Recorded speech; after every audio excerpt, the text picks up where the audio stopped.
All right, so here's that fuse that came out of it that is open. I'll show you how to check that really quick in a second, but you can see the blades are fairly long, 35 amp and whatnot. Still same size as far as dimensions go, other than the blades are long as a regular car 35 amp fuse. So this one is, I think I bought a pack of 25 for less than $5 on the Zon. But anyway, I was worried that this might not engage as well as this one does. You can sort of see on this one, it's got some, you can see some wear marks or whatever all the way down the blade. So this one did fit. It was loose in the connector, which they seem like they're about the same width or thickness or whatever. So I don't know if that might have been part of the problem to begin with, but I took the connector and squeezed the crimps in just a little bit, just so that the other one would fit in there, and it's been working fine ever since. There's a meter back here. Maybe everybody doesn't have a meter. You don't have to go get a fancy one like this, but most meters will tell you resistance if you set it to the upside down horseshoe looking thing.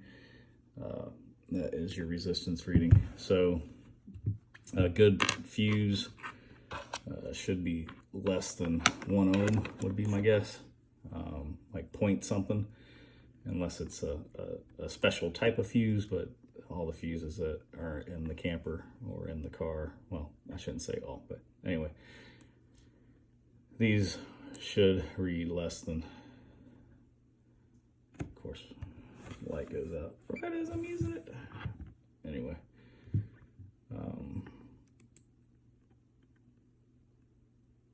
yeah, so 0.1.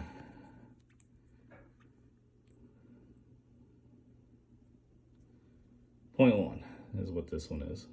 Anyway, if you got like 0.4, 0.5, whatever, as long as it's less than an ohm, it's probably good.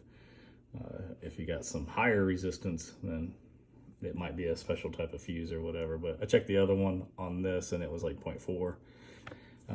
If you saw that, what it was just reading was me. So nothing connected. I am 1.5 whatever mega ohms. Probably need some water, salt maybe. Anyway, checking this, if you can still see it, 0 ohms. So this one is open, no electricity can pass through it, hence why the motor didn't work.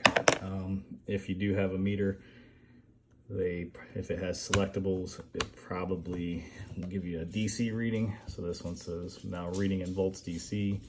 If you got an old analog or whatever, just look for the V with the straight line over it.